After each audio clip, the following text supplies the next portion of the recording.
dude from I don't know where, and then I called the other one, and it was like a Spanish answering machine picked up.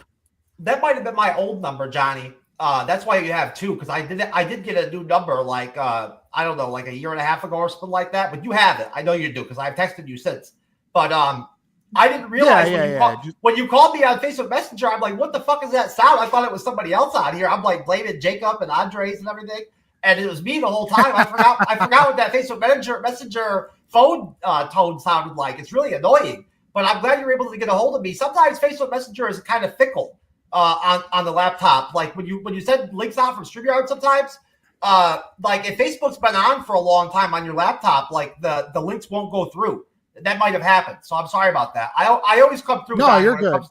I would never not send you a show link. Anyways, folks, little B-roll there here for the MCU'S Bleeding Edge YouTube channel and podcast. Yes, we are a podcast.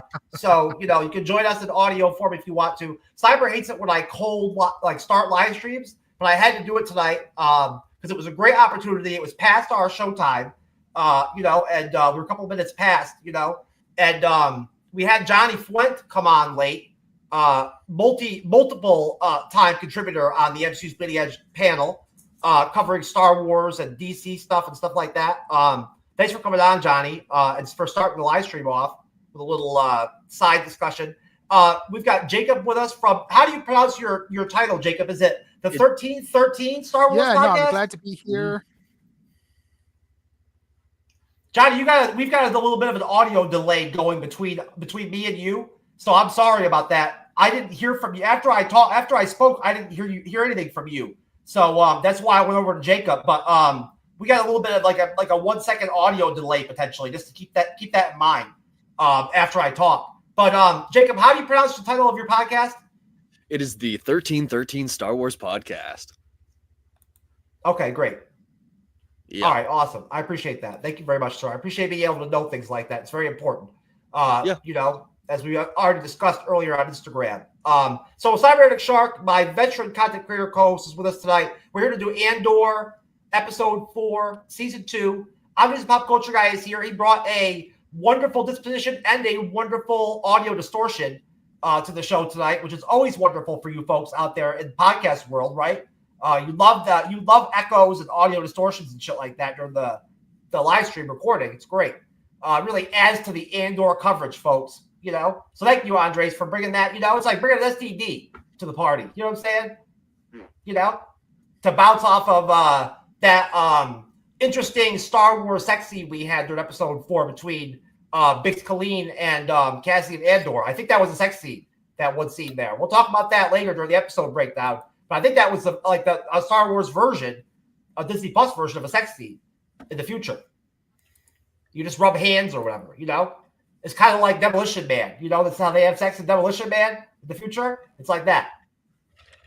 I wouldn't call it that. I would call it a lovely interpretive dance. But oh no, the Demolition Man sex is totally different. That was like electronic. I thought it was the Vulcan mind building that we saw in Star Trek 3. I think I thought it was more of that. So, but we'll get to that. I mean, the Vulcan mind melding is at least not stupid. You know what I'm saying? Or ridiculous when you see it on screen. I don't really know what to make out of that, hand rubbing, Star Wars sex scene, but it was definitely, give credit to Tony Gilroy. He really stretches the Star Wars boundaries when it comes to his writing and creativity. You know what I'm saying? So I guess you always gotta find the upside, right? Of these very interesting moments of Andor season 2. So, all right, guys, our first question for everybody, so we can get me to stop talking and get everybody else talking. Since we have new people coming on for Andor season 2, we have new folks and new voices on every episode recap throughout this whole season. I think it's always great to go back to season 1 and talk about the stuff we've already gotten through in season 2, of course. So going to you, Johnny Fuente, and then over to you, Jacob, and then of course I'll stick with you guys, Cyber and Andres after that. What are you guys' thoughts on Andor coming off season 1? Johnny, I can't remember if you may have done one episode of Andor with us when we first did it, but I cannot remember. So I would actually be very interested in hearing your thoughts. Go ahead, Johnny. Yeah, no, I think the episode I came in was during the prison one. That was one of the episodes that I did with you guys. And That's honestly, awesome. from going from season 1 to season 2, I gotta say, I believe season 2 is so much more of an improvement story-wise than season 1 was. Well, season 1 was great. With this one, we're getting more concise stories with year after year. So what, 3 episodes for 1 year, 3 episodes for another, and you would think that it would limit them to the storytelling, but how they're able to make it into kind of mini movies is actually really well done. And that's one thing I really appreciate with season 2. I felt like they kind of got the ball rolling, and they were basically at a marathon sprint by the time we reached season 2. Thank you, Johnny. That's awesome that you were able to do season 1 with us, and you're able to come on during season 2. I love that kind of continuity. I guess you could call it, if you want it, if that's even, if I pronounce that correctly. In terms of collaboration, it's great to have you back to cover Andor again, because I think that covering season 1 was awesome. It was definitely an experience for me, anyways. I felt like, those prison arc episodes were awesome to cover. The episode when you came on, Johnny, I think we had a really long, intense discussion on that show that night, if I can remember correctly. Anyways, Jacob, let me get you in here. What were your thoughts, sir? You don't have to compare and contrast season 1 and season 2. You can split it up and, talk about both. It doesn't matter how you do about it. So season 1 was definitely, I've been saying it for a long time, that it was my favorite show that Disney put out. Because for those that don't know, I'm actually, I just graduated with a degree in film. My entire life goal is I want to make Star Wars. So I absolutely love the absolute dedication to the story and the craft that went into it. I liked the way that the story was paced out. Between like 3 episode arcs for everything. It just felt really solid. It like really blew me away, because it was like the one show like I wasn't looking forward to when at the D23 slate, Disney announced all the upcoming projects. So it blew me away. I've been super, super excited for season 2. And I'm riding high on this horse of saying I think this is the best thing Star Wars has done, period, probably since Empire. And like Revenge of the Sith, which are like my 2 favorite movies. But it's like, yeah, I am in love with the show. I love it so much. I think it's great writing, great acting, fantastic cinematography, just all around like perfection. So loved it. Okay, that is you're a very modest guest creator, Jacob. You didn't have much to say, to be honest with you. Usually when you ask people about Andor, you get these very expansive answers from people. You know what I mean? So you're very modest. We got a whole lot of episode to fill, so I got a whole lot of opinions. Oh yeah, I know. I know. I was very happy with Andor episodes for length, episode length. I thought it was a nice, really long Andor episode, which is always great to see. They've been being a little bit short with some of the other episodes in season 2, unfortunately. But going to you, Cyber. I know you might not have anything to say this week about season 1, since I've already asked you about that multiple times. But if you have any thoughts about season 2 so far, 4 episodes in, sir, I'd love to hear them. I have to agree with Johnny on the fact that I think definitely season 2 is far superior to season 1. I think it's gotten better. I think it's a little more entertaining. Unlike, the first season, we had a lot of exposition. We had a lot of filler episodes. Thankfully, we did get those, brief kind of arcs where we had the prison escape, but we had the cargo chase and everything like that. We had those kind of one episodes that were really action-packed, that were really fun. And so far, I feel season 2 definitely has had a little more of that than season 1 did. So I have been preferring season 2 more over season 1. But overall, I think that season 2 has been really good so far and have really enjoyed it. All right. Andres, since everybody's being very tight with their contribution so far, sir, you can take as much time as you want if your audio holds up. I hope so. I'm good. Sound good? Nothing? Okay, good. All right. So just want to make sure before I talk. Yeah, I'm pretty much like majority of everyone. I really like Andor. It was a big surprise in terms of the Star Wars content that we got. And yeah, I kind of agree with Cyber. I kind of like this season more than season 1. Just because we're all excited to like get to Rogue One, and so far I've been enjoying what Twain Gilroy and everyone is kind of moving. So far, I'm enjoying the time jumps. I was kind of worried about the time jumps, but with this, I was like, okay, I understand what they're trying to do here. So like, I get the overall picture here of the arcs they're saying, because they're saying that every 3 episodes is almost like the mini movies. I love it. At least we know about these time jumps. You know what I'm saying? Yeah, like exactly.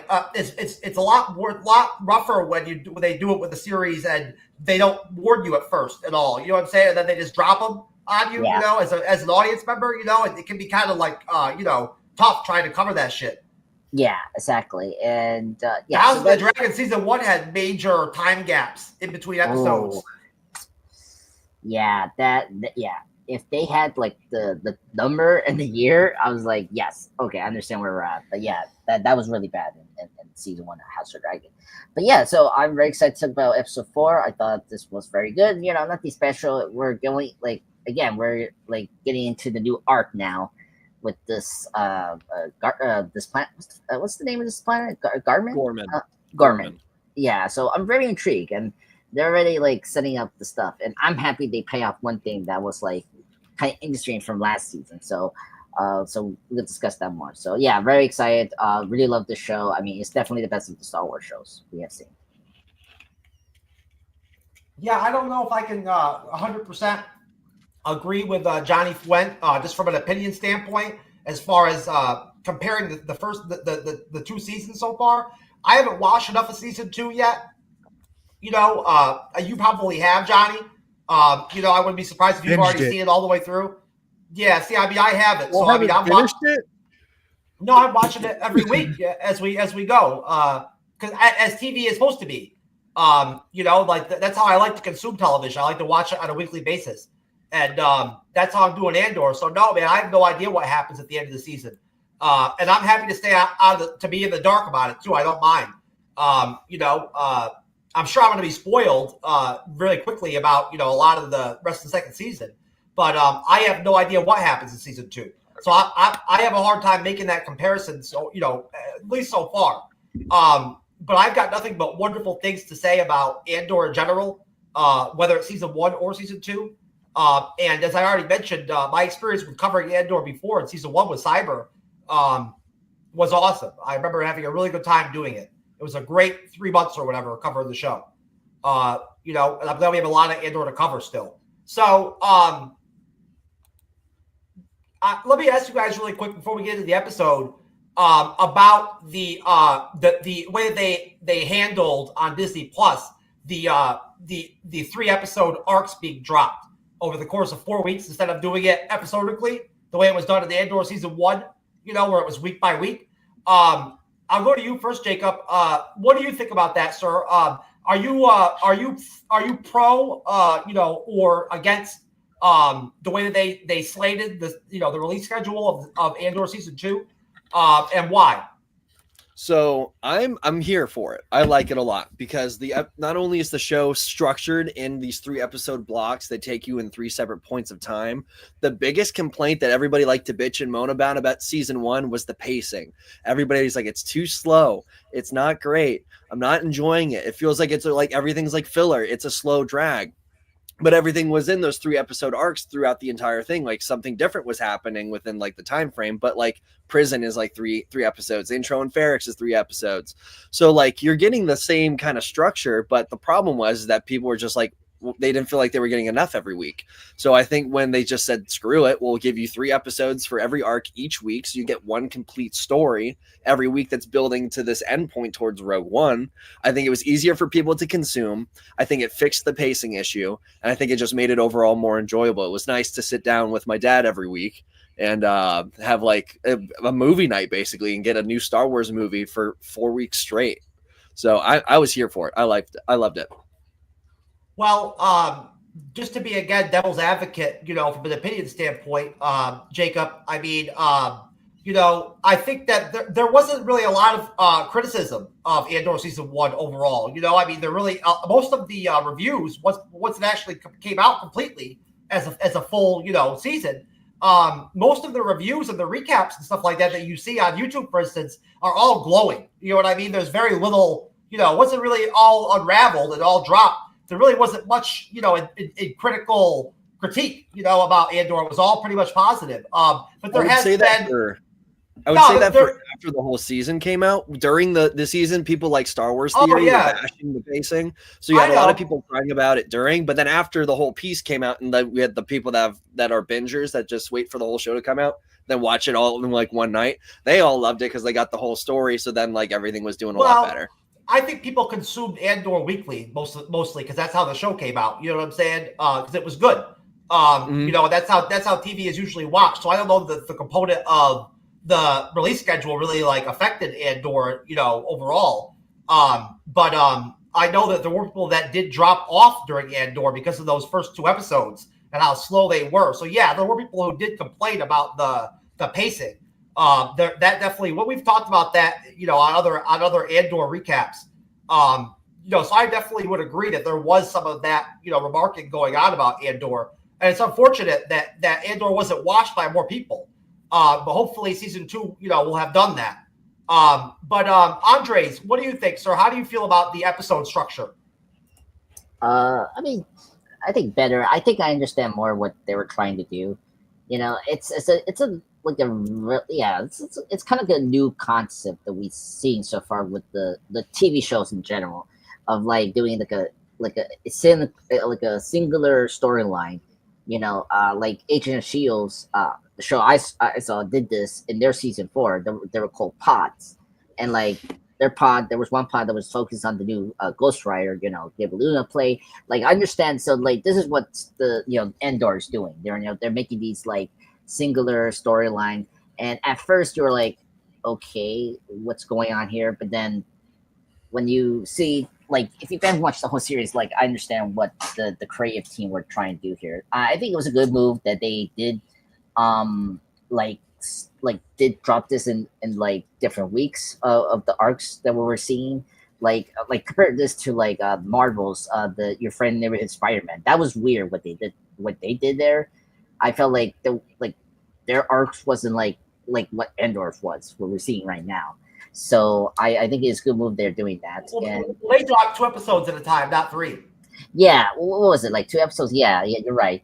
I don't know how many they dropped, but like I think it makes sense here what they're trying to do with Andor, So I like it, and I mean you and I we're just like taking our time with each episode, but I think it's a good move they did. Okay, Johnny Fuente, sir, what do you think about the release of the episodes? I honestly think it was a great idea because one, like I said before, each 3 episodes felt self-contained enough where of course, it would connect to what was happening overall, but you would get your fix. Like, okay, this story side is done. And now I know for the next one, I don't know what to expect because it's going to happen a year later. And because we had 4 arcs taking place between 4 years, and you knew the end goal was going to be Rogue One, you were still left satisfied but wanting more to know what's next. Instead of it, like we said before with season 1, it was a slow burn, which I don't mind, but for the attention span, people during the viewing of season 1 were complaining about how slow it was. Like the prison arc was the best arc in season 1, but we were just waiting week after week. And it wasn't until, of course, the whole season ended where everyone watched it all at once, you got the big picture. And I think they learned from that. I really do, from a creative standpoint, they learned that if they were going to capture the audience's attention, they needed to basically have mini movies, have the 3 arcs be done, and then move on to the next one. So I think they did a great job with that. Johnny, you watch and cover a lot of TV, man. Do you at all think that considering the fact that there still is cable, it's still a reality, and there still are a lot of people that consume their TV or whatever, through cable, for instance, AMC, HBO, stuff like that. The episodical structure of a week-to-week, show is still the standard, isn't it? Yeah, no, it's still the standard, but here's the difference here. When it comes to standard TV shows, when it comes to the week-to-week basis, you're telling an overarching story that's still connected or just going on. Because if you look at a show like The Rookie, it's always a show that's each episode is different. They'll somewhat reference each other, but obscure, but it's a show that someone can pick up and be like, oh, these characters are here and we can pick it up from here. Andor is different because of the way it's structured, where 3 episodes take place in 1 year. And then the next one is taking place, the next set of 3 is taking place in the second year. You wouldn't be able to tell the same story with the week by week basis. It wouldn't capture you the same. Johnny, hasn't there been there has to have been at least 1 or 2 TV shows throughout history? No, that's the thing. Hold on, that have structured a season of TV, right? There has to have at least been 1 other than Andor that have planned out a structure like that. Maybe not the same structure as Andor had in season 1, but I mean that gimmick or whatever, that type of storytelling or writing, that has to have been done before. Not to my knowledge, and even if they did, they still had to structure it in a way where they had to reference the previous episode, or they structured in a way where, of course, it'll take place then, but they're still going to use flashbacks to kind of go back in time and do something like that. But for Andor specifically, it had a certain niche that it needed that structure. That if it went week to week, it would have had the same complaints in season 1. Okay. Well, again, I'll devil's advocate all day, because honestly, I think that watching those arcs flush out across the span, for instance, of season 1 of Andor, and seeing it actually happen while it occurred week to week was a lot of fun. I thought, as a TV fan, I guess, or a consumer, or TV audience member or whatever, I enjoyed the realization, I guess, Johnny, if that makes sense, that they wrote the first season that way. That they had that episode structure with the different arcs. I found it fascinating digesting it the way that they delivered it. But I understand the merits of what you're saying. You know what I'm saying? So I don't want to take anything away from your contribution, because you made some good points. And thank you. Jackson, welcome to the MCU's Bleeding Edge, sir. Jackson is from the 1313 Star Wars podcast, just like Jacob. They're, of course, brothers, as we mentioned earlier at the beginning of the show, for those of us that are new to us tonight. What's up, Jackson?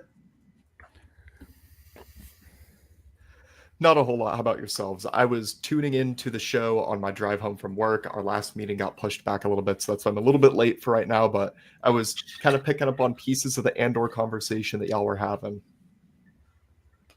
Okay, awesome. Well, that's good to hear. I'm glad that we sound wonderful as you're catching the show before you came on. It's good to hear. Very interesting, sir. So Jackson, the question is, what are your opinions, or what is your disposition towards the way that they decided to drop Andor into the 3-episode blocks instead of doing it episodically week to week the way they did season 1? Sure. I mean, for that, it was a little bit more of like a love and a hate relationship, because I am definitely in the camp of thought with Jacob, where one of Andor's earliest critiques when the show was being released week to week, when we were putting out content, what we saw a lot of people talking about online was they felt that the show was too slow going step by step, just because they wanted more at once. So then by doing the 3 episodic, almost a trilogy every week for the movie, then that was able to engage the audience a lot more. So people enjoyed it week to week, and they didn't feel like, oh, now I'm waiting till next week for the next part. So it kept people engaged, which I thought was good, that more people liked it because of that. But I was completely fine with the old format on a week to week, because I can wait. I don't need the 3 at once if it needs to happen, but it was cool to watch a movie every week for Andor. There we go. Thank you, Jackson. Finally, somebody agrees with me. That's always wonderful. Let's be honest. We all appreciate some acceptance in life, whether it's in the podcast YouTube space or whether it's real life. So it's good to to feel unified with somebody else on the show tonight. Thank you, Jackson. I also favor the weekly episodical release schedule, but that is just me. And I do understand the strikes, that people are mentioning about the way that they did it this season. I get it. It makes sense. I'm aware of, how things have changed over time when it comes to people's, attention spans and things like that. It is an important factor. So what do you think, Andres? How do you feel about the episode structure? Pretty good. I mean, so far with the episodes, I already say this. I think Cyber, you have to go with Cyber. I already discussed this. Cyber. Or okay. Cyber. I mean, basically, what was the question again? What do you think about the 3-episode drops? Okay. Yeah, I already made that thought. I personally prefer weekly episodes myself. I think that dropping all 3 in a week over the course of 4 weeks, I felt was a little too much. Especially because they're 45-minute to 50-minute long episodes. Now, if they were half an hour long to like 23 minutes, like a normal regular television episode, I'd be a little more down for it. Putting all 3, because then you have a lot less material to cover, because these were basically mini movies that they were putting out 3 at a time.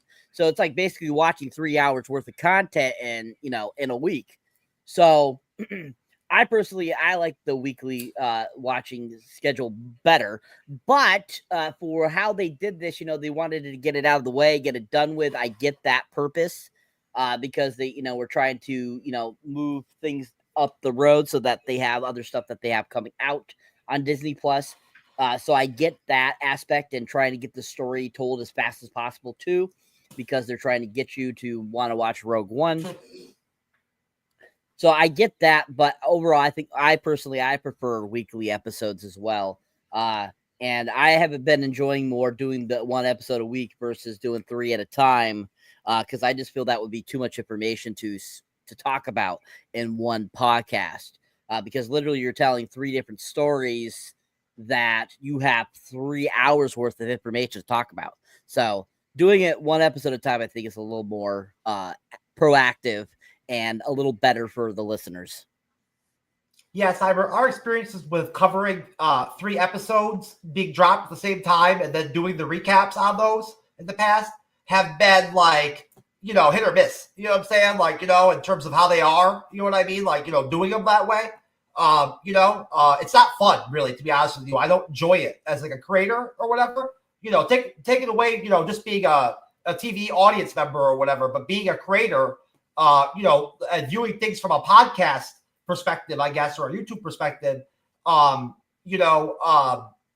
it's a lot easier to cover TV weekly, personally for me, and I think most people out there. It's a little bit tougher when you've got to cram 2 or 3 episodes into one of these recap shows or review shows. It's a lot of material, depending on, the length of the episodes, like Cyber said. Some TV shows are okay like that.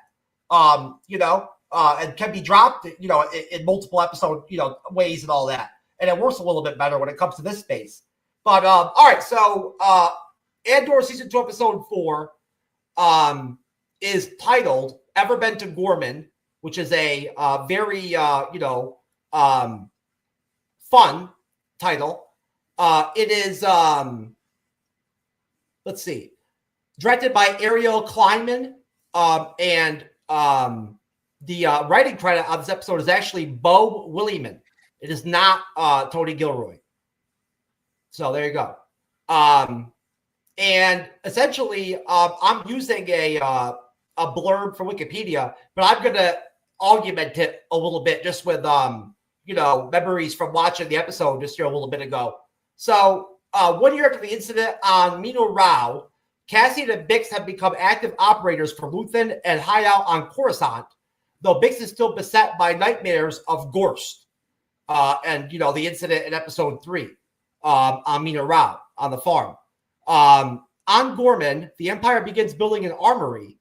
Cyril, with Deidre and Partagaz's backing, takes up a position in Palmo, the capital city of Gorman, and pretends to be sympathetic to local rebels.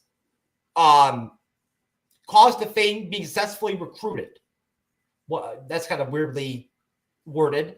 Thank you, Wikipedia. So yeah, that's a big chunk of episode 4 right there, as far as an opener, guys, on the panel.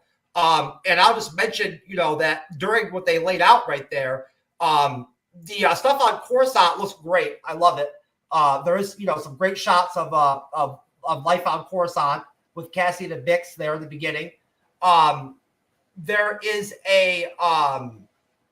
during that period, there is a scene where they show the rebels of Gorman, essentially, like eavesdropping on Cyril and his mother, right? So that there's a exchange between Cyril and Mom, which is always the Cyril mother scenes are always like a fan favorite, I think, right? And it was cool seeing them eavesdropping on Cyril, although we find out later on in the episode that Cyril was obviously aware of that, at the time of the conversation, right?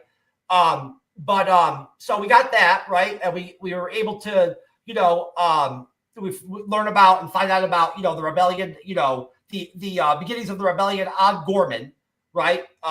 Sort of. We got to see some of their operators. Essentially, there's a little bit of Deidre and Cyril together, kind of like video phoning each other and whatnot really quick during that period as well. So there is a Deidre appearance. There's also an Imperial security meeting, and those are always fun. I really always enjoy those scenes. I don't know what you guys think about, how they do the Empire on Andor. And I think that's always one of my highlights for Andor is seeing how they portray, the lives of the Empire, people. So I will go to, I guess, you, Jackson, since you're new to the show and you came out a little bit late, brother. I'll let you go first. What did you think, and what are your thoughts on that big swath of episode that I dropped? Just overall thoughts on episode 4, Ever Been a Gorman? Yes. Oh, okay, yeah. No, I wrote notes for all the episodes as I was watching it for our own show, at least, so I could have a little bit of memory. But a lot of the stuff that I write down, I like a lot of the little Easter eggs that they constantly throw in for things as well. Like the scene where the one Imperial has to turn off that he's watching pod racing, which in some of the other media that we have that we know is later illegalized by the Empire, and they're no longer allowed to do that. Or, oh my gosh, what was the other thing? How the Gormans have obviously their own language that's a mix of French and Italian, but they have their own subtle cues, like slapping your arm like this is basically like an FU is kind of what we can get from an interaction between Gorman citizens. And then even in the final scenes of the episode that we have where we see Saw Gerrera on Dakar, which ends up being the planet that the Resistance holds up in the later sequel trilogy as well. So it's just, you have this constant flowing story that is, in my opinion, very well, with all these flavorful Easter eggs thrown in that don't feel forced, but it's more just like, hey, this is what people are doing. And do you remember that from a previous thing? Okay. Thank you, sir. Okay. Cyber. Well, repeat the question, please. Oh man, it's basically I just wanted your opinions on the episode all the way up until the point where they have that Imperial security meeting with Deidre and Paragaz or whatever his name is or whatever, up until that point essentially, sir. Okay. So I mean, I feel this episode definitely was a filler episode. It's starting off with the one chick there having the nightmare and stuff like that, and her having a hard time sleeping because of the whole situation that happened a year prior. Her and Cassian's kind of relationship, you kind of get a little bit of idea of what's going on. And, I think basically it's very filler like episode. And so leading up to the, getting to the Deidre and her little episode and everything, I thought was, pretty basic, pretty simple, nothing really extravagant or anything I thought was anything really like that interesting. I definitely think that there was a lot to unpack in this episode, definitely with them trying to kind of get things pushed forward a year, that it supposedly has been a year since the third episode. So I think that they did a pretty decent job in kind of expanding and pushing that out and kind of showing us kind of where everyone is at. And I thought it was an interesting beginning to the episode. Wonderful, Cyber. Johnny Fuente, sir, what do you think? I honestly thought, of course, we needed the introduction to Gorman and stuff like that, so it was going to be a little bit on the slow side, because this is a planet that we've only heard about in lore, especially since those who know about Star Wars know exactly what's going to happen because it's been talked about. The Gorman Massacre, which has been referenced in Star Wars scrolls, in episodes, in Rebels, and even in some of the books. So we definitely needed to world build when it came to the planet. And I did appreciate the language, it being kind of French and Italian, especially if you kind of know the history between the two countries, especially when it comes to resistance against fascism and stuff like that. I did really like how they were kind of establishing the Empire and their kind of the personalities, because the thing about Andor that it does really well is the fact that it gives you a better look at the Empire. Because if you look at previous Star Wars projects, a lot of times the Empire is shown as incompetent, as a little like, especially Rebels. I think Rebels, as much as I did love it, did a really bad job at portraying the Empire as a whole as this dangerous entity. It wasn't until Admiral Thrawn was introduced that you kind of got to see like the evil side of the Empire. Like, hey, the Empire can be a threat. So I really liked how it was just establishing the little things that you were like, okay, we're definitely building up the Empire. I definitely liked Deidre and the fact that you kind of see the cunningness of the Empire without some of the mainstay strategists that you usually see. One thing I did also appreciate was when Cyril was talking to his mother, that even the main dude was like, oh my God, that woman's scary. That was honestly one of my favorite parts. But like I said, I really like, and honestly, when it came to Andor and Bix's relationship, I really liked how they started to establish how well they're connected and some of the aftermath. Because remember, in the previous episodes, even last year, we see them in the height of everything, in basically these high adrenaline situations.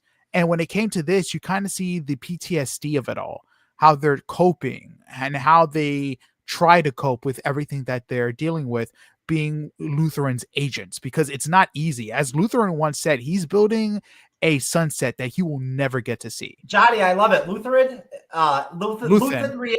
Real, sir.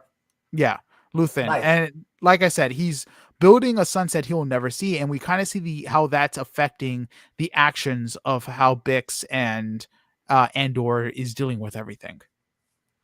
I didn't mention it, but I believe that the Mon Mothma, rallying votes for the Senate scene also occurs during the swath. I mean, I don't care when you guys talk about that if anybody wants to. You might not want to. I don't know. But I just want to mention that I think that did occur in the episode during that period that I'm discussing, and we're dropping out right now. I will go over to you, Jacob. What do you think, sir? Honestly, when it came to the Mothma scene, I kind of like how they kind of went to the whole, like, showing how useless the Senate has become at this point, because it's all the Empire is pulling the strings. I mean, if you remember, I think it was either episode 4 or 5 when they say they dismantled the Senate, because that's basically what they're doing. Episode 4. Episode 4. Yeah. Thank you. They dismantled the Senate. So at this point, it's just letting these insects to the Empire run around and just say their piece, even though it's not going to mean jack at the end. Yeah, the Senate was entirely kept in place just to keep the planets under control for enough time for the Death Star project to be completed, so they have one strong arm against the galaxy, and for them to start getting their governor system into place.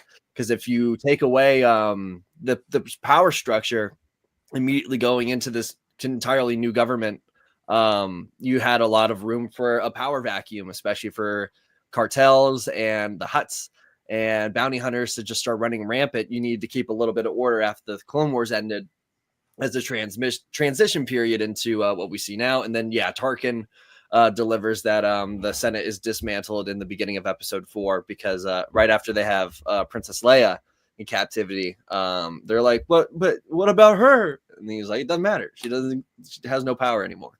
But overall, episode 4 is one masterclass in Star Wars storytelling. It sets up the Gorman Rebellion. It sets up who the people on Gorman are.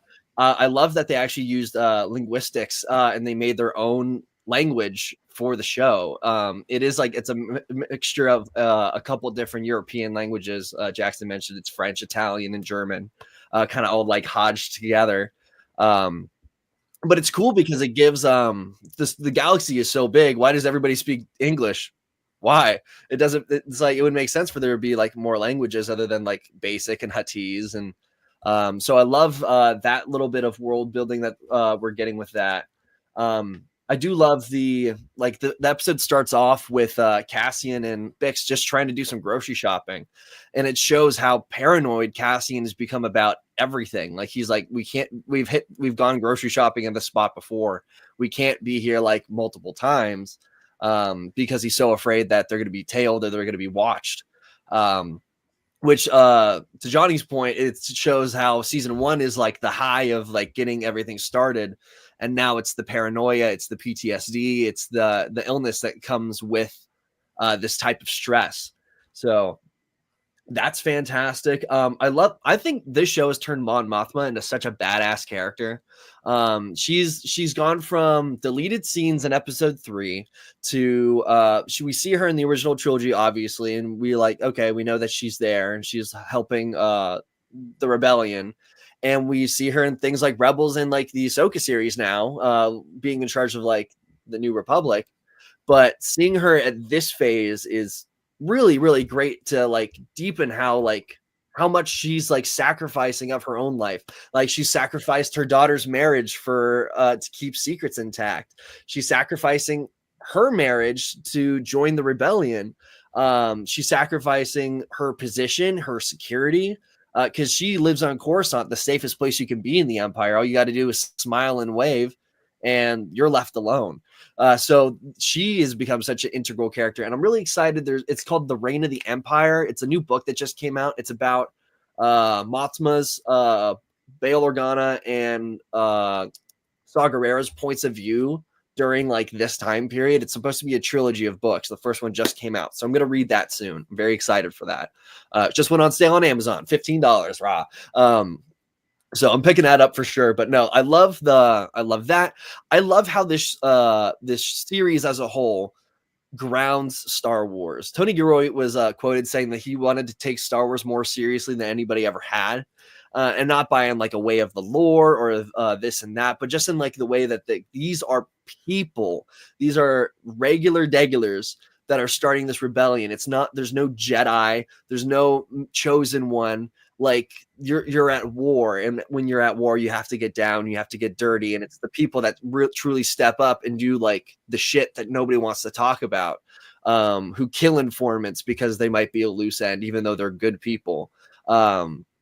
It's people like that that's like in a hero's journey. Their story is unsung.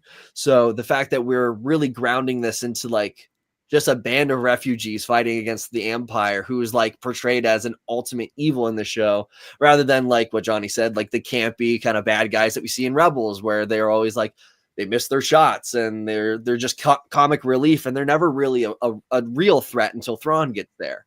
Now they're fucking shit up. That we got like episode 1, they're power hungry, they're rapey, they're terrible, terrible, terrible people. And I just love that now Star Wars is like, it's so grounded. It's become more than just the kids movie that we all grew up with. It's become like more tangible and real. The sense of menacing that the Empire can cause, just like they did in the original trilogy, right? To kind of like, go Star Wars lore a little bit, like you are, is really there with Andor. Tony Gilroy does a great job of depicting how ominous, the whole Empire structure is, right? They did a great job in season 1. Jacob, I don't mean to cut you off or. Oh yeah, I dropped my mouse. Anyways, I didn't mean to cut you off. Please don't feel like you can't wrap up what you were saying. But I just wanted to jump in because you made some good points, and I wanted to bounce off of you, sir. No, I'm just yapping. I absolutely love, like, the people in my life right now will tell you there's 2 things I don't shut up about, and it's Andor and the new Sleep Token album. So it's like I'm just nonstop talk. But yeah, dude, I'll wrap things up for now. Well, I mean, that's why we decided to do Andor season 2 episodically, sir. So we can talk about the episodes, at length. You know what I mean, and not three at a time in an evening. That's a lot of Star Wars to consume and discuss between 6 different creators. You know what I'm saying? In an evening, it's a lot. So I'm glad we have the time to be able to stretch out an episode, and really widen them a little bit. You know what I mean? It's I see people like Jackson showing up with notes and all that kind of stuff, and doing homework and all that. But Andre, sir, I think that you're last, I believe. What do you think, sir? What are your thoughts on that parcel of the episode?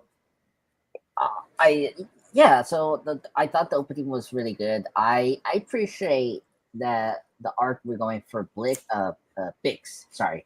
I really like that character. I really like that we were being kind of consistent with her PST of what happened last season with the whole. Did you just say? I got to stop you. Did you just say PST?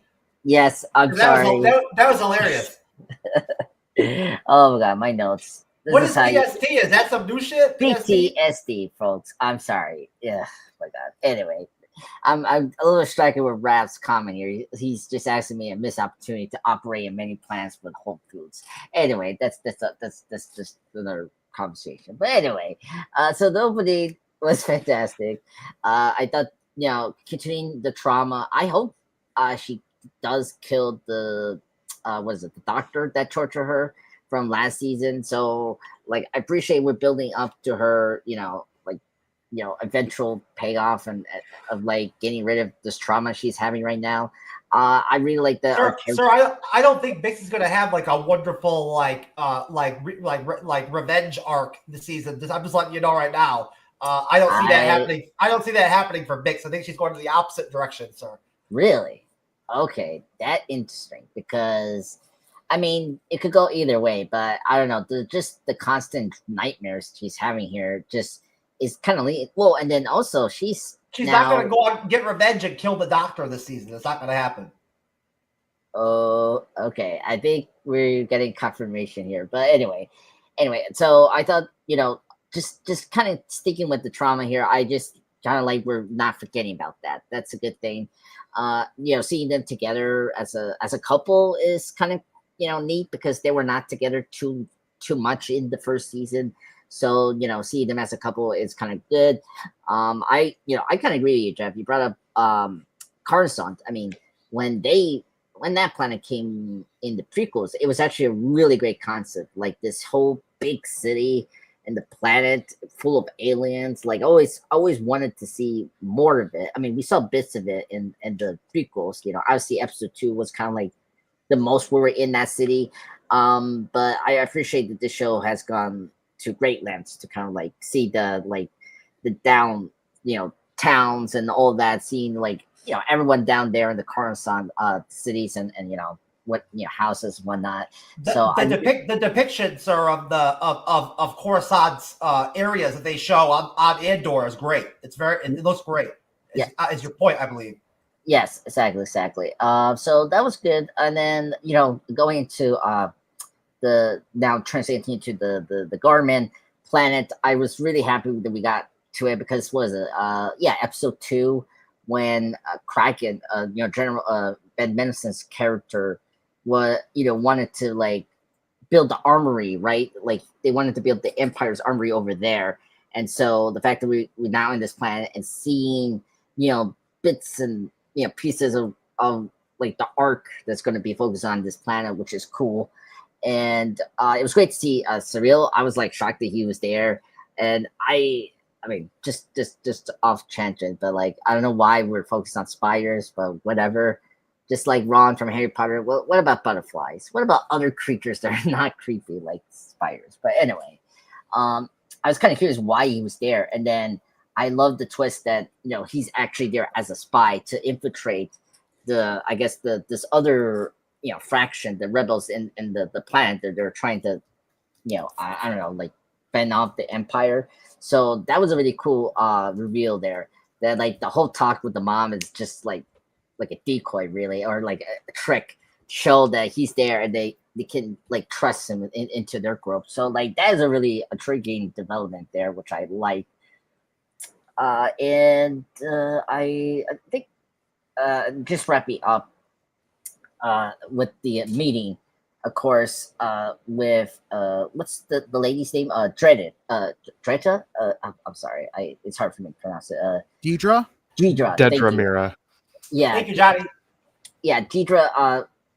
Her position is kind of like being shaken because we see her former assistant now being in the meeting, like his own like I don't know what like now like commander or something like that. That's really interesting. And then we see Luthen's other pal, was it Leon? Well, I don't mean to cut you off, but somebody got assigned to the Andor case at like ISB or whatever. It's like somebody else now. That's I don't know if that's what you're talking about, but that didn't happen. That it's a different guy now that's doing that investigation. Whatever they call it on the show, I forget what they call it on Andor, but it's the Access Project. Access yes. Project. Yeah, it was the Access Project. So it was cool to see him taking over. That's neat because we lost the other guy because he got the I guess demoted or something like that from last season. And so, but then we see also Luthen's other like assistant who's now like he's in part of that meeting, and so he's like listening. His spy, his spy, right? Luthen. And that's really intriguing. I was happy they paid it off. Was he in those meetings last season, or this is like new? Yes. I don't think that happened during the period of the episode that we're discussing, sir. No, from last season. Last season. No, I'm saying I don't think he popped in the episode during this chunk. I could be wrong. He's in this. He was in this episode. I think it's later in the episode that it happens, though. Is my point, sir? Yeah. Well, I'm not talking about the meet up with Luthen. He's actually in here. We don't know, they don't know that's Luthen's spy. So I'm just saying it's cool that he's there because now he's giving like information for Luthen about what's going on. About the Garmin thing, the Access project, of course, that happened last season. So all that is really cool. Or like we're building up, the stuff that we're like building on to Andor in season 1 and coming back. And I do agree. One of you guys brought up before the just grounding the Star Wars universe, because that's one of the things I have a problem with these shows, because the previous shows I like have been too much focused on the lore and like in the continuity from the shows, the cartoon shows that like Clone Wars and Rebels, and it was always hard to like kind of get into. Here, I really appreciate this show is, first of all, we're just in a single timeline, just building up to Rogue One. That's fine. I appreciate we're grounding this show in more like a psychological, more darker, gritty way that, I like, than just, typical Star Wars stuff that we've seen, like the Force and, the Jedi stuff. So I really appreciate, this more grounded approach and spy thriller, whatever you want to call it. So yeah, the opening sequence was great. I love it. I was was happy we got the 1 year drum tile, which is good. So very excited to talk more of the half parts later.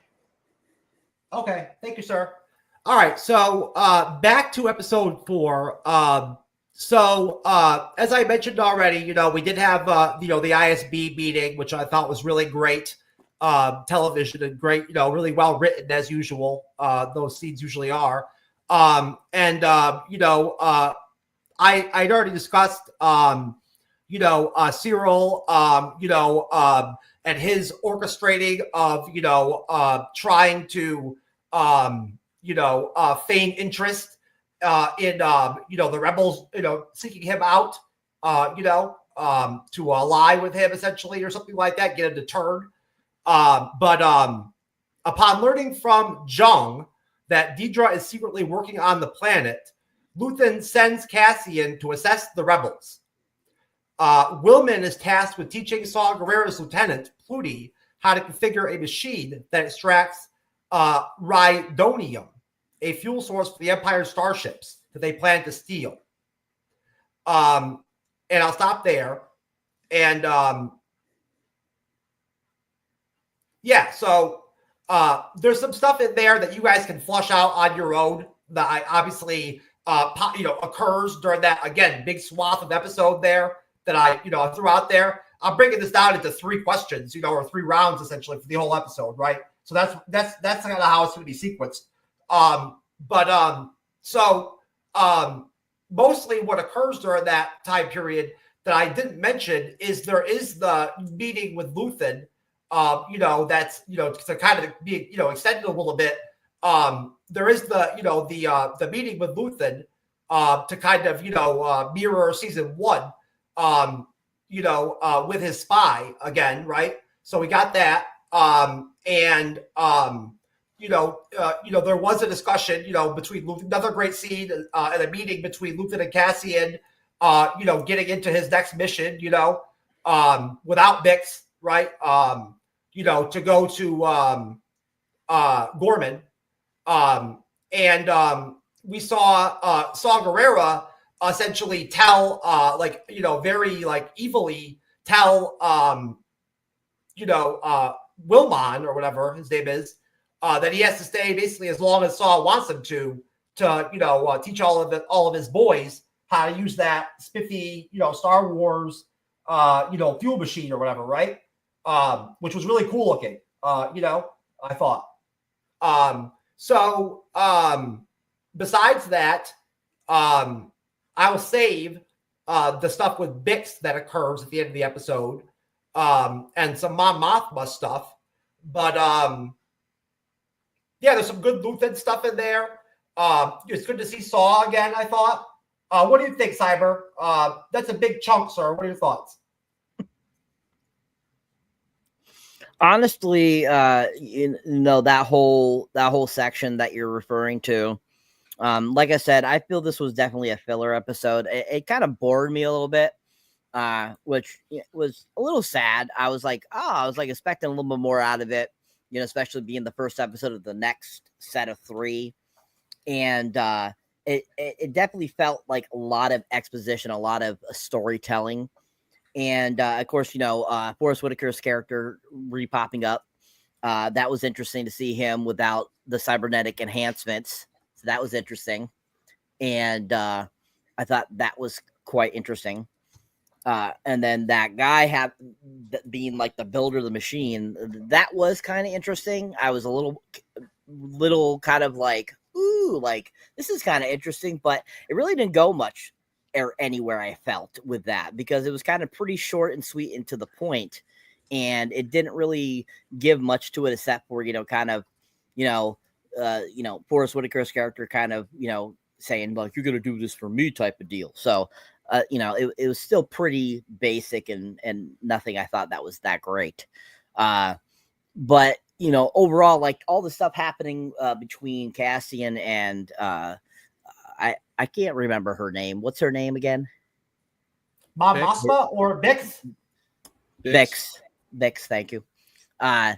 The stuff going on with them, I think, is kind of interesting, because it's like really kind of playing on like she definitely is having issues and stuff like that. Like the whole scene where they go to the market and stuff like that, and he's kind of like, I don't think we should be doing this kind of deal. And I was kind of like, oh, okay, this is interesting. and I thought that was kind of odd. But at the same time, it's kind of like it felt like Cassian, thing. But I thought that kind of scene was kind of interesting a little bit, but pretty basic and not like really anything, calling me saying, "Oh, this is the greatest thing." And leading pretty much up to kind of your end point, it was pretty simple for me. It was not anything that great, and I thought it was pretty just storytelling that really didn't pull me in as hard as I wanted it to. I wanted it to be a little more interesting for me, but overall I thought that it was just pretty basic from beginning to end. But like the points I made about the couple of those scenes there, I think those were probably the most interesting portions of this kind of section of the episode. I also did not mention that the essentially, I guess you could during the part of the episode that I explained, that meeting on Gorman with the Gorman rebels or whatever, and Cyril and all that does happen. And there's also the scene where Cyril has to go to his office, and sneak into it and get his notes or whatever. That happened too. I will go to Andres. I'll actually go to you next, sir. What are your thoughts? Yeah, I kind of agree with Saber. This section was not exposition, but like setting up a lot of moving parts. What's going on with the plot of this arc? So it wasn't. This is like very much less. It wasn't action packed. It wasn't really an action packed episode. It was pretty much a very setup kind of thing for this new arc that we're following, which is not that bad. And I gotta say, the production on this planet is pretty cool. It looks very European, as a lot of you guys were bringing up, like especially the language. It's like a mix of a couple of things, and that's really cool. So I like the world building on this planet that we're on, the Garmin, and the fraction are very interesting. I'm very curious where we're going to take them. Are there they've been doing this for a while or whatnot? So I'm very curious about that. And the fact that the person that's married to Drea, Cyril, Cyril, the fact that he was able to get in that quickly was kind of very unique. The fact he did their language to say well done or whatever phrase he say, it was like, okay, so he's in. So I'm very curious where he's going to be there going moving forward. And and then because like right now, I can understand that Kanston doesn't want to go yet because Bix is not yet functional. But as we see before, both of them are working under Luthen, so something is going to happen with these two.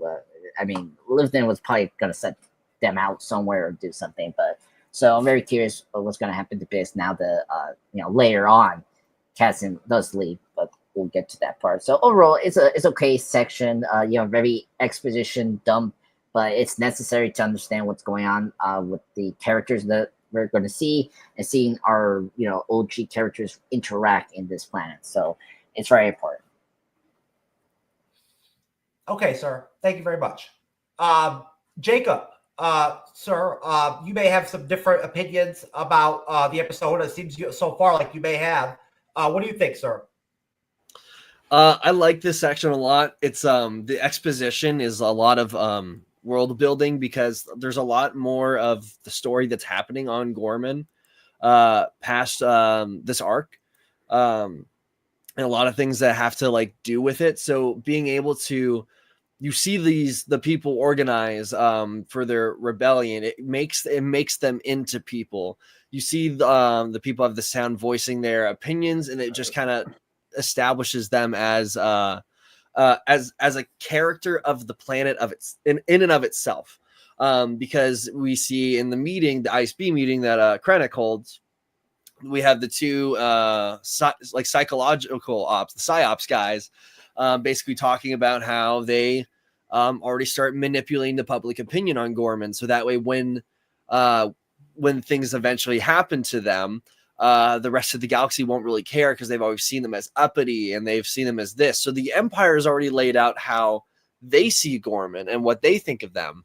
But now we're seeing what it truly is from not only the Rebels meeting side, but from what Cyril is viewing and from what's actually on this planet. And you're seeing that they're not actually all like these uppity posh pricks. They're just real people too. Their main export is just designer goods. So that's like saying everybody from Italy is an asshole because Versace comes from Italy. So it's this is all grounding the character of the planet and the people and the rebels. We're seeing Cyril start to weave his way into the web. I'm not sure how long he's been on Gorman from the beginning of this, where we saw last episode of this one. I know a year has passed, so I'm assuming it's got to be like 6 months at least. Just because these rebels have been tapping his communications for long enough that they're starting to trust him openly.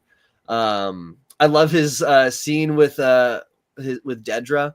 When it comes in, when he has to like sneak into his office for his notes so he could go in his like little safe room and talk to her. I find it funny because like his whole life, he's just wanted to be good. He just wants to play cop. And he wants to do what he thinks is the right thing. And he thinks that what that is bringing order to the galaxy. So seeing Dedra like bring him in on this, it's fun for him, but it's also like she's stabbing him in the back because she's not allowed to truly say like what they're doing there. So he's pretty much in the dark. He thinks that they're there for the to get these rebels flushed out into the light. And of course we got the Mon Mothma stuff happening at the same time. You're seeing how Coruscant is still Coruscant. Save it, Jacob. Save the Mon Mothma for this round. All right. But yeah, I'll cap it there.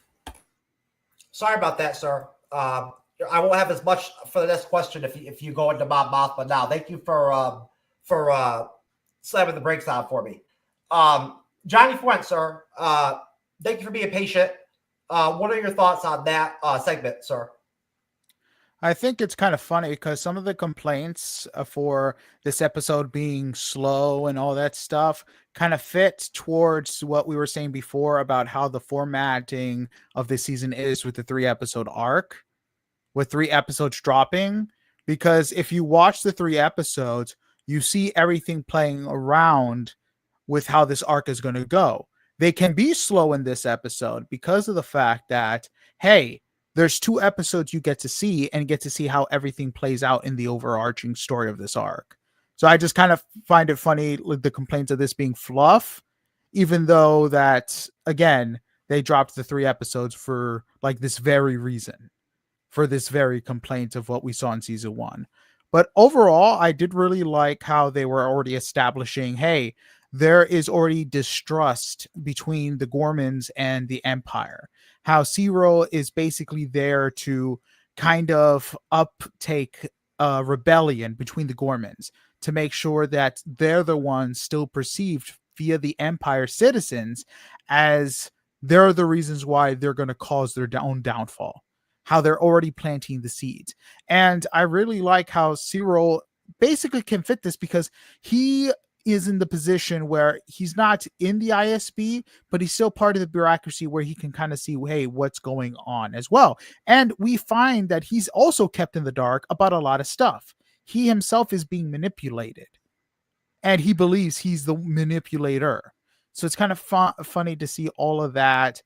And the fact that there's already disagreements in how they should pursue their own little rebellion with I forgot the main dude, the older gentleman. He wants to be peaceful while the other ones want to take action. So the seeds are already planted by the Empire. And I think that's the brilliant of this because we get to see the Empire working in the background, discrediting the Gormans. And they're trying to figure out why this is happening, why the support we used to get isn't getting. And the fact that they are trying to grasp of something bigger than they are is actually kind of interesting as well. Johnny, I think that you got to take into consideration that some of us, going back to the whole way that they release the episodes, question or earlier, some of us consume Andor, regardless of how shows come out, we still just watch it every week. And so I mean, yeah, no, I totally get that.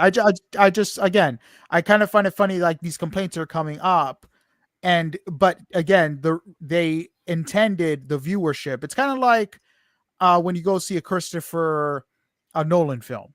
You could consume this media this way, but this is how to get the full vision of what he wanted you to see. Same with Andor season 2, to consume the way that. I think. I mean, that could be debated. I think at the end of the day, when it comes down to it, Johnny, just for the purposes of the discussional, or conversational aspect of doing shows like this, right? If you don't mind me, jumping in, I think that when it boils down to it, I guess you'd have to ask Tony Gilroy. But I think when people write television, there's a sense or whatever where it's always an overarching sort of structure, right? To write have your writing style be based off of an episodic release, right? Like that's the standard, isn't it? Like we talked about earlier, you know what I'm saying? So I mean, at that point, even when you do, quirky writing structure, like Andor has, right? That's, trend setting and, and different and, however you want to describe it, right? Which we all like. And, it's very interesting. Even when you got stuff like that going on, I think that, I think it's debatable whether or not there's still a desire, in the writing to have people still, there's still some thinking on the writing end of wanting stuff to be consumed weekly. I'm sorry. No, I get that. But again, when it comes to episodic, that arching where we see it in everyday cable overarches within 12 episodes or 24 episodes. Here it's 3. So it's different between arcs. I understand your point, and that's a good one, sir. I appreciate it. I do agree with Johnny on that. It's like when you go see his point to a Nolan film, they're made for IMAX. It's like if you go see Lawrence of Arabia, or if you've seen Lawrence of Arabia, that movie was shot on the first film stock to be what we consider modern day IMAX, the biggest picture you could get. So they have these really big wide shots because that movie was made to be seen in the theater. I think it's kind of like the same way the show was written with the structure in mind that they were going to do the releases this way.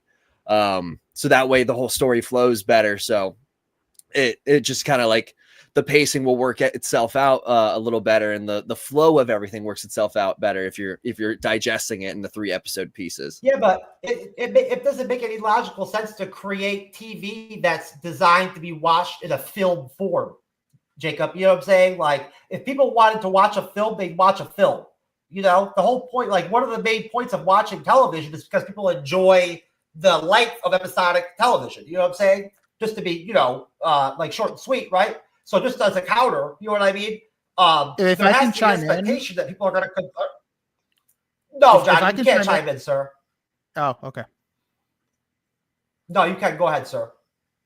I was about to say, I think you're also comparing streaming to cable, which is something that you can't really compare that too, because with streaming, there's a different expectation. Well, I mean, you're the one who brought out cable television. Johnny, I'm not starting that conversation, and I'm not going into all that. I'm simply, you know what I'm saying? All television is television at the end of the day. I don't like to split it up. Not when streaming became different, especially when Netflix started dropping all the episodes at once. That's what I'm saying. You can't compare cable television with how the episodic arcs happen with streaming.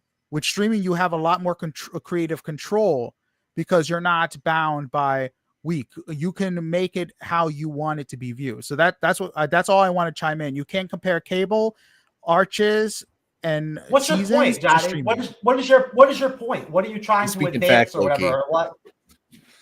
What do you just so I understand? What is that? What does that mean? I mean, like if you don't mind me asking, what are you backing with that? Like that Andor has to be watched in some kind of limited capacity 3-episode watch or something like that? That's the only way to. No, what I'm saying is if you're going to watch Andor during its experience, Andor.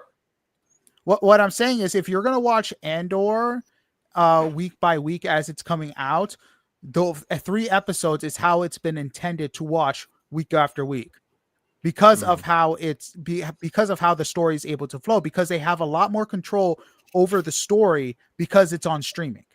If you're going to, if you want to binge the entirety of Andor, you're more than welcome to once it's over. Once it's over, you can binge it and you can see the whole overflowing story. But if you're going to watch it as it's released, you have to go the 3-episode route because that's exactly how it's meant to be consumed.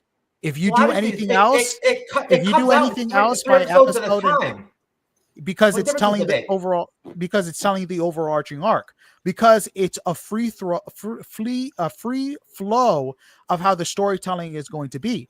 If you're just going to watch it one episode at a time and then kind of complain about how the story's flowing, because it's kind of self-serving because it's Johnny, not. All right, man. Listen, this is a discussional live stream show, sir. Where people are allowed to have different opinions. No, I get that. Different stuff. He's just arguing his opinion. Oh well, he's okay. He's a big boy, Jacob. This is the first time that I've ever had a healthy, vigorous discussion with Johnny Fwetzer on a show, so he'll be okay. He's a big guy. Anyways, Jackson, let me get you out of here, brother. Thank you for being patient. I'm not going to beat a dead horse, at least on some of the discussion, but I definitely will agree with Jacob and Johnny's viewpoint on the consumption of the show, and I'll leave it at that. What I really liked about seeing Gorman, though, is that it's this luxury-based planet. So one of the side jobs that I work is in luxury goods, and so I have a very nice appreciation for that as well. And so it was cool to see like this side of like a Star Wars, because I was even discussing this with Jacob that we were both of us were rewatching the Hunger Games movies, and we really feel like there hasn't been like that much depth to like costume making, and this can even tie into Mon Mothma stuff later. But the outfits that people wore extremely elaborate, very extravagant and fancy, and it just looked really good and high quality the entire time. Like it wasn't a person on the side of the street in the Star Wars was wearing a t-shirt and glorified cargo pants, because that's what they wear. It was these well put together things that took a lot of time and effort, and so I can very much appreciate it. And the sunglasses that Cassian wears, he wears it in the trailer, so this isn't a spoiler because I don't think it's in these 4 episodes. No, it's in the next one. Okay, whatever. But the glasses that he wears, I did find the company that they're made by. And again, it is by a very high-class luxury company. If you want, I'll drop you the link, Jacob, but they're $500 for the sunglasses. It's basically it's a European version of Tom Ford, essentially, is the style that I'm getting. But yeah, no, loved that aspect of it as well. Love, again, that they took the time to create a language that if you spoke it to somebody in any of these European countries, they might think you're speaking some other language from another section as well, because it's believable too. It isn't basic, it isn't Huttese, it isn't anything else that we've had. So they put time and effort into it, and I like that a lot.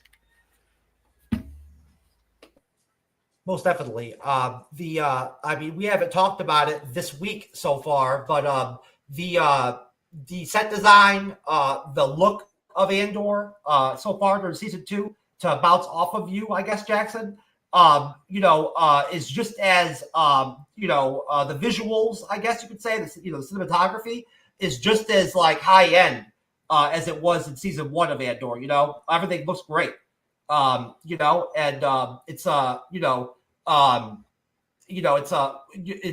a wonderful interpretation of Star Wars, on Andor. It has its own feel to it.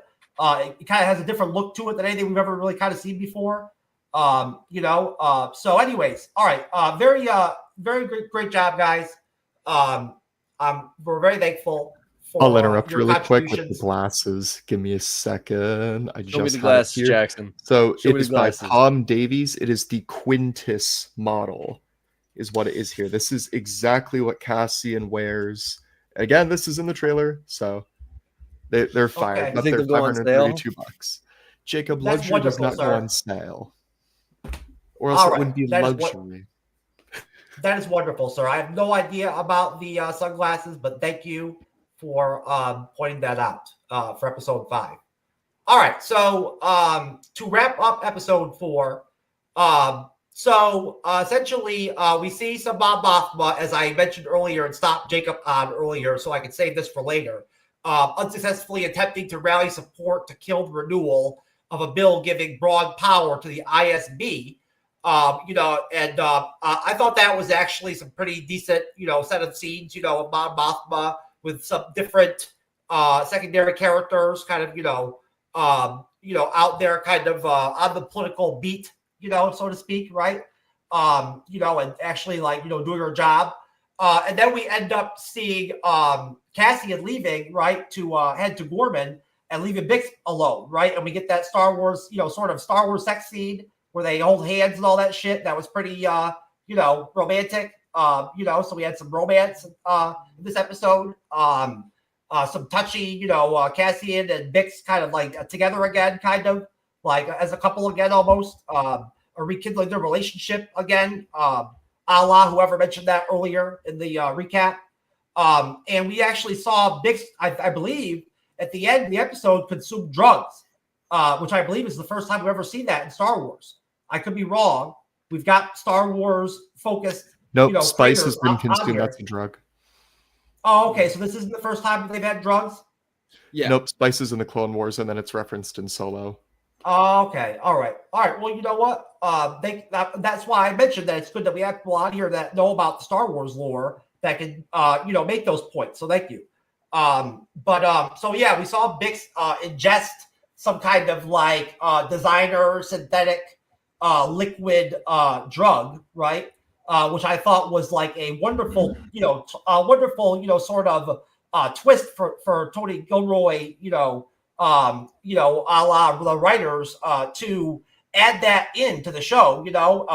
This is it's been such a dark show at times, and it's sort of like Star Wars for adults. Some people have said in the past about Andor, right?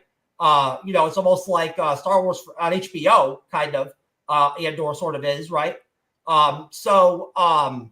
Adding the twist of having Bix now have some sort of drug addiction is a very interesting move direction to go in, I think, sort of for Star Wars. But you guys can tell me what your thoughts are, and I will start off with I'll go with you, Jackson. You ended up last time, so I'll let you start this time. Also, sir, what is to bounce off Jacob earlier, piggyback off him? What's your general thoughts on Mon Mothma, sir? If you don't mind splitting the question up into two things. Yeah, Mon Mothma, banger character through and through. Oh, They really made her super awesome this season. She isn't just the person who stands behind everything in the OT now. She's a very flushed out character. So we love Mon Mothma on the show. But I don't really know. I don't really have a lot to say. I don't have a lot to say about your Bix question because I've watched too much Andor.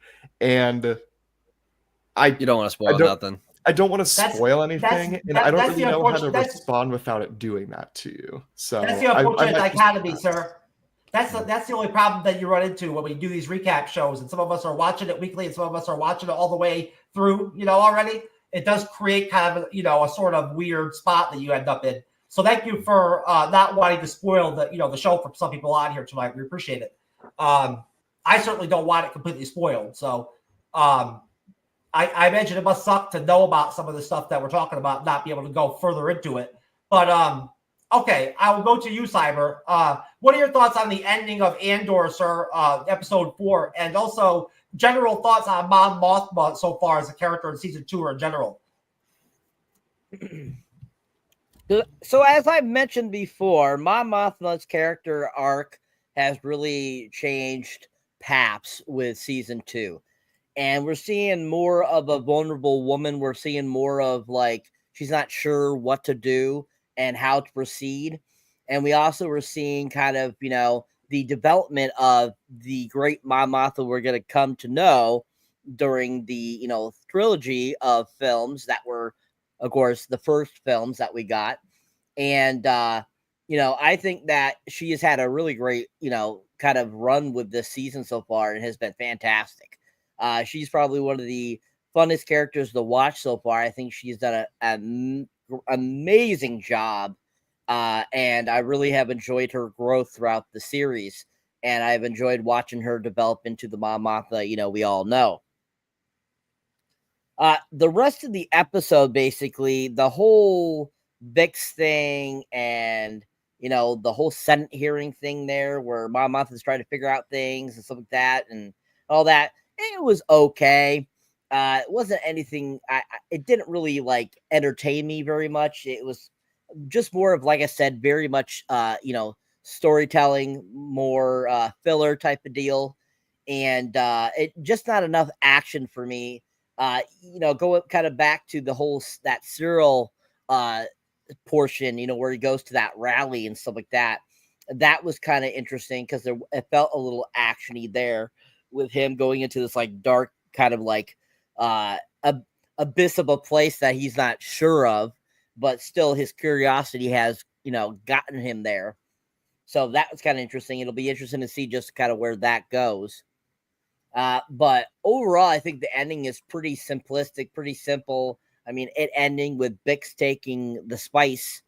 I thought that was kind of interesting. I was like, did she just take a drug? I'm like, what the hell is that? And the only thing I can think of is, her dealing with the insomnia, dealing with not being able to sleep and stuff like that. She's starting to try to find things to help her relax, basically. And so that isn't all too shocking that would happen. So at the same time, all I could think of was it made me think of Dune. Dune for some reason because of the coloring of the liquid. Like when if you're a big fan of Dune and you've seen the movies, when they take the certain Rebecca Ferguson takes that concoction that makes her like a witch. Oh, that's not, blue. Sir. That's the water of life, sir. That's not the spice. Well, I'm not saying it's a spice. I'm just saying the liquid that she took. And basically, it made me think of Dune for some reason. And so I'm sitting there going, "Is she taking Dune water?" I'm like, "What's going on here?" So it was a little interesting at the same time as what is that? I'm really curious as to what that is she's taking. Because of course they don't explain it. They just show her taking it. She takes it. She looks at the vial and stuff like that. And I was like, okay, where's this going to go? Are we going to have a druggie on our hands now? Is that going to get her into trouble? Is that going to push Bix's story arc to a certain point where Cassian is, headed for the Death Star? So it'll be interesting to see how that plays out as the time goes on. But overall, a pretty basic ending that I felt for a very basic episode. That was pretty much to me, it felt like filler. Okay, sir. Thank you very much. And I'll talk to Boba Fett and see if I can get you a vial of that drug or whatever. But if that's the water of life, sir, you probably don't want to drink it because if anybody's seen or read Dune, the water of life is extremely dangerous to males. Safe for women. Dangerous to all to anybody who drinks it, to be honest with you, not to get too deep. But but for some women it's safe. For men, it is like poison. So you would not last long, sir, after drinking it. But you might get really high because it does some crazy shit. But anyways, so I will go to Johnny Fuent. I'll go to you next, sir. Same question to you, sir. Honestly, I like people have said I really like how they're kind of fleshing Mon Mothma and really showing basically again how useless it is and how she's coming to realize how useless the Senate has become. And it's kind of pushing her that another type of action is going to be needed to be taken. One thing, honestly, I'm surprised no one has talked about is the Saul Guerrero part, because if you at the end of the episode, we kind of see why the rebels, even in Rebels and everything else, why they kind of fear Saul Guerrero, because he's unpredictable. Because once the guy comes in and he had his original deal to show them, just to drop it off, Saul Guerrero is like, no, you're not leaving. You're staying. And that's the one thing I really appreciated, because I mean, when we are introduced to Saul Guerrera, we are introduced to him, and of course, in the Clone Wars as this human resistance fighter. And then when we see him again in Andor, we kind of get to see, not Andor, Rogue One, we kind of get to see, okay, this man has seen a lot and war has broken him. And we kind of get that little details, especially in Rebels and Andor and some of the other stuff as well, to see how far this man will go to accomplish his goal. So the points where even his allies see him as too unpredictable to actually trust him. So that's the one thing I really appreciate, that Andor still, like, even though Saul Guerrera doesn't have a lot to do in this season, he's still an important part of the storytelling as well, to kind of get to understand the depth of the character. And again, one thing I do like as well was, again, seeing the manipulation of the Empire, whether it be through the Senate, through Deidre manipulating Cyril, or Cyril itself manipulating everything else. Everything is a well-developed clock, with each person being the clog turning slowly to basically turn out this plan. Okay, thank you, sir. Good points, and we're very appreciative. As usual, Johnny Fuent is a very solid contributor on the guest panel. So, Andre's the pop culture guy, sir. Okay. I mean, the ending was, very good. I like where we were left off. Yeah, I agree with everyone. It's kind of crazy. Like, Mon Mothma, great character. I think she's definitely the most intriguing character of the Star Wars universe that I like that they expand upon. Because, yeah, she, first popped up in Return of the Jedi, and then I didn't know she was in, The Revenge of the Sith. This actress that's playing, she was in Revenge of the Sith, and obviously, her scenes were deleted. So I was shocked that they brought her back, which is crazy, and she still looked great. She hasn't aged a bit, which is crazy. Yeah, I'm very curious where, she has to be like the Mon Mothma we see from Return of the Jedi, and Rogue One, because we saw her there, of course. So I really dig in her storyline. Like, I mean, she lost her friend last episode, so I'm just, she's definitely the most fascinating Star Wars character ever, and I think that's kind of cool. Yeah, and this, taking drugs, I was not surprised. I mean, of course, if you're not sleeping well, you're gonna, take Star Wars drugs. I'm hoping that the drug dealer is the one from episode 2, who was talking to Obi-Wan. He's like, do you want 70s? What was it? 70 sticks or something like that in episode 2, Attack of the Clones. I don't know. It's been a while. Death sticks. Death sticks. Thank you. I was thinking about that. I was like, oh my god, yes, the guy, maybe he could come back and make a cameo, but we'll see. Yeah, I was not surprised they, basically gonna take, drugs, and that's the norm of the storyline. We've seen the characters that gone through trauma like that.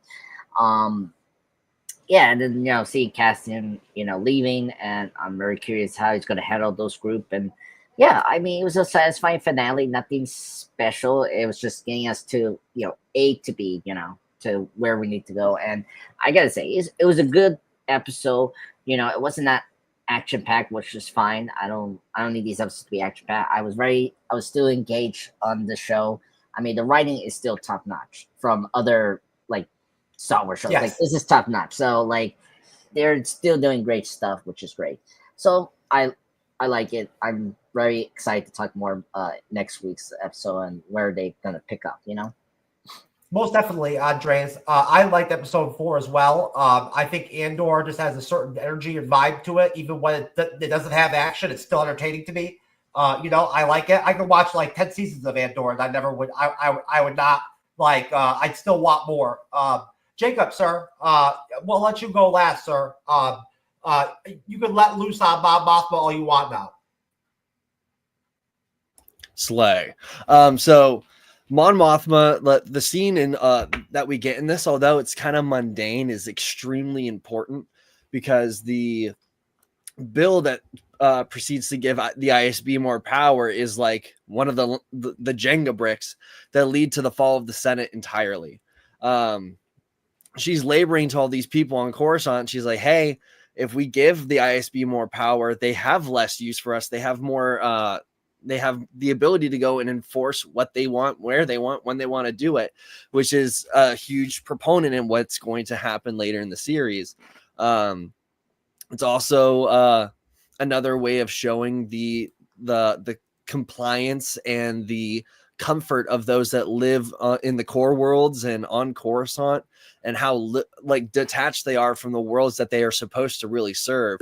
You really start to see that in the Clone Wars, especially on Ryloth, with the people fighting and the senator just being big and fat and sassy on Coruscant, not really doing anything. You see that disconnect. It's one of the main reasons why the Galactic Civil War happens, was the failure to listen to the people that elected you for your space and office. And you're seeing it again here. People are just serving their own self-interest by saying, if I'm quiet and I just do what the Empire wants me to do, and I continue to do, and not only will hopefully my people won't suffer, but I won't get capped. So, and you can see there are very few senators that are openly speaking out against or like in disfavor to what the Empire wants them to think. Mon Mothma is one of them. Organa is one of them that we see building the Empire, building the rebellion as well. We see him in Rogue One. We know that he's a rebel sympathizer through A New Hope.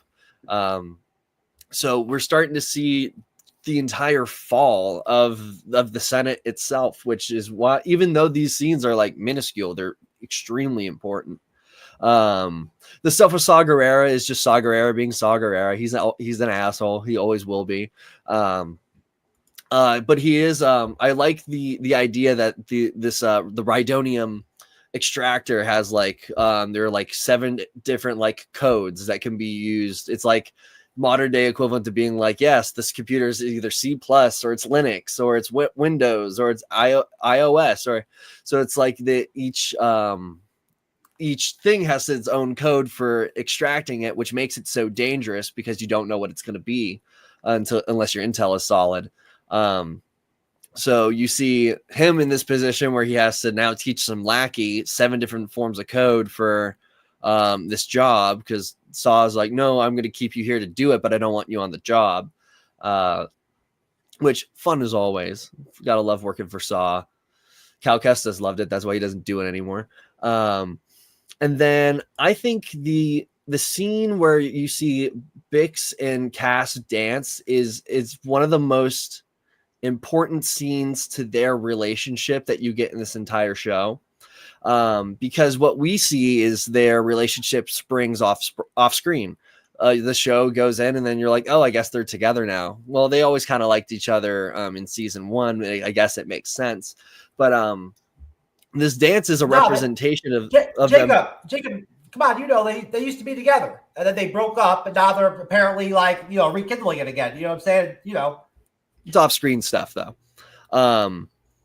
But so in this, you see them coming together for this dance, and a huge part of it is the contact of their hands. And if you pay attention, Cassian is drawing the symbol of the rebellion on both of her hands. That's what this whole motion is. So to symbolize that they are coming together, but still the contact point between them is split by the rebellion, is genius, because it shows that although they are holding on to each other as tight as they can, there's that thing between them that's never going to truly allow them to be together. So it's mind-blowing like thought behind just a little gesture like that to the story. It tells so much about their character and who they are in this position, and how they want to be together, but Cass has got to go do another job for Luthen, and once again they're separated by this rebellion.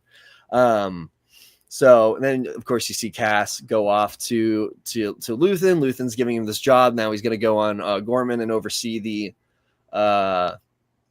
rebellion on Gorman, and we get that cut of Bix doing her space drugs, which is comes into play in the next episodes.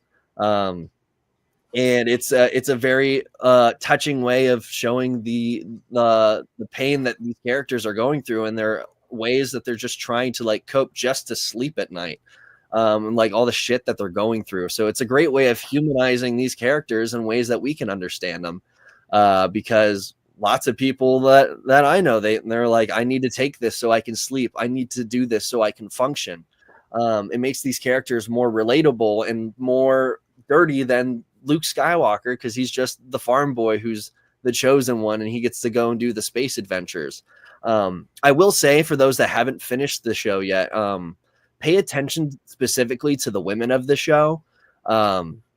Their stories are the true driving feature of this entire show.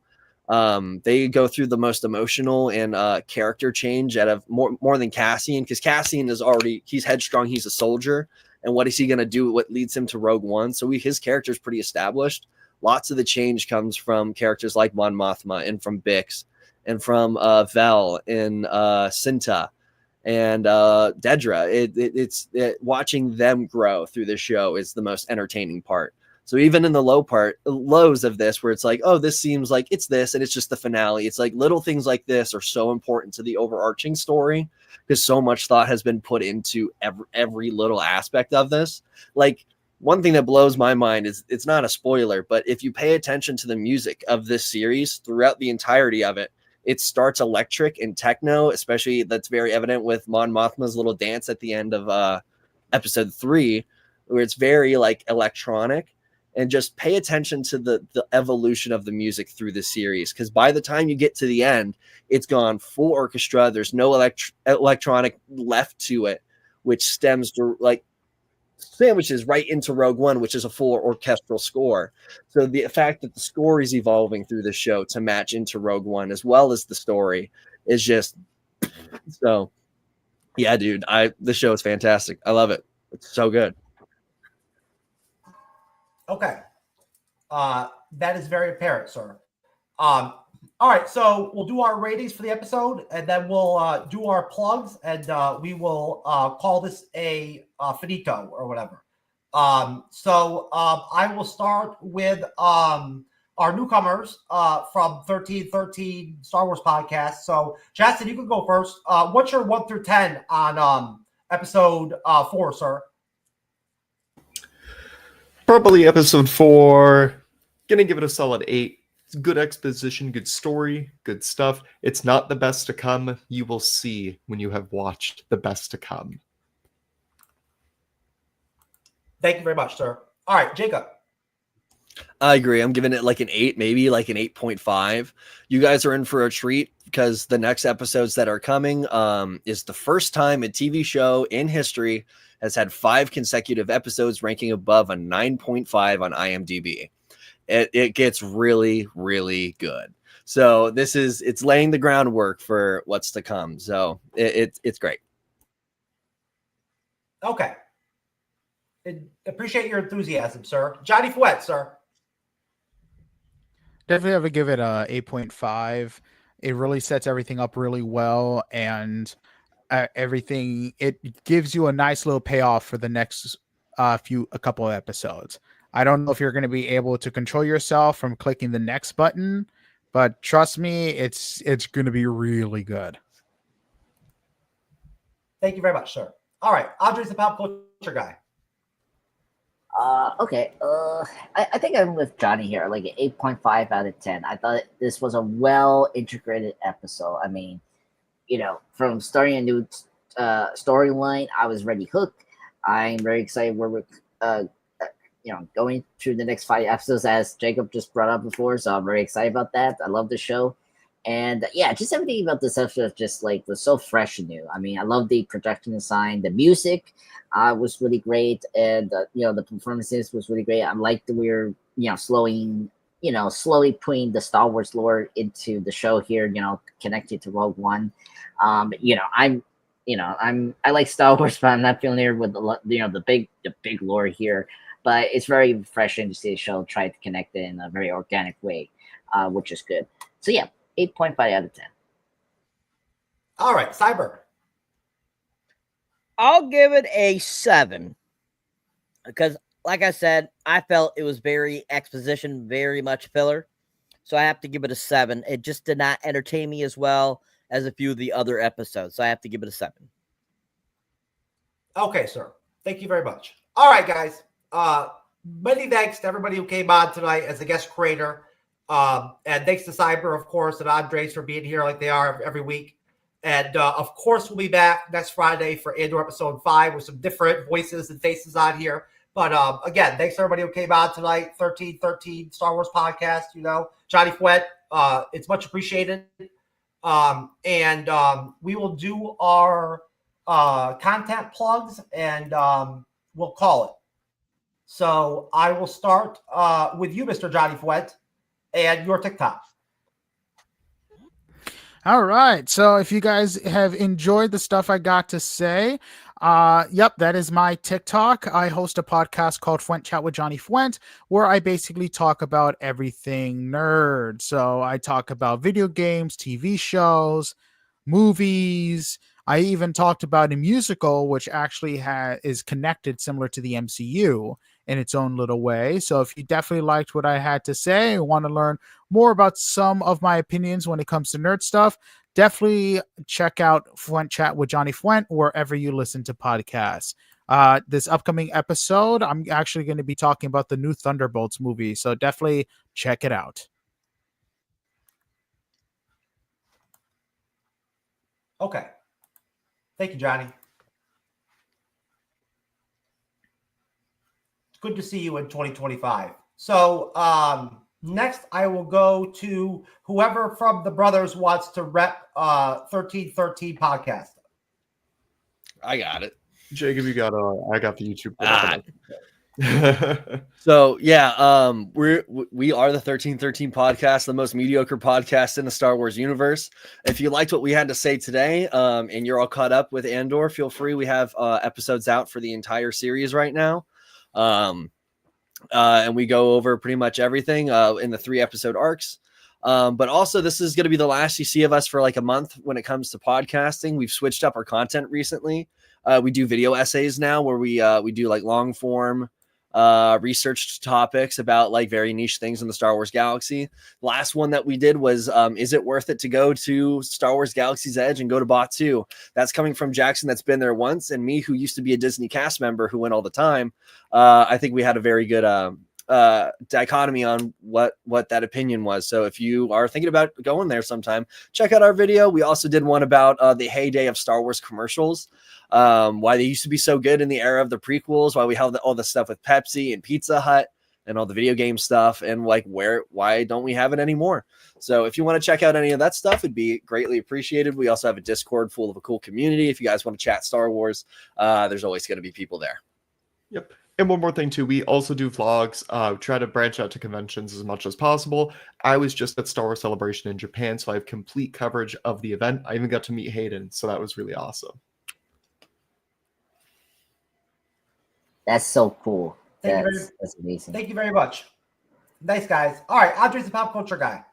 Oh, wow. Well, thank you everyone for joining us tonight for the Andor Season 2, Episode 4 live recap.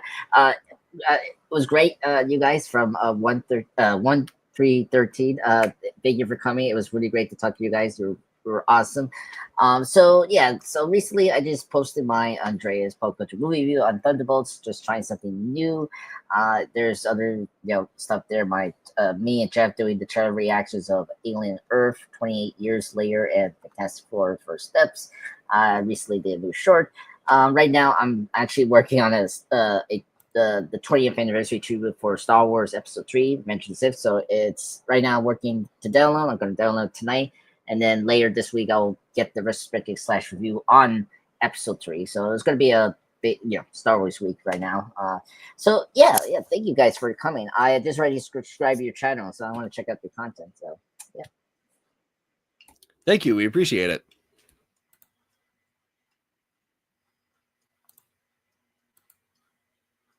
Okay.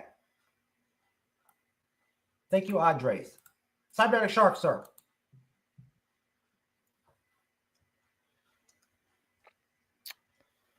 All right. As always, folks, if you enjoy me here on the panel or as a moderator on the MC's Bleeding Edge, you can check out my solo content. You'll find me under Cyberneticshark, one word, on YouTube, TikTok, Instagram, Facebook, Threads, X, Patreon.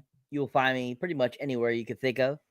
So as you can see there, my most recent video is a trailer reaction to the upcoming Together film, starring Alison Brie and Dave Franco.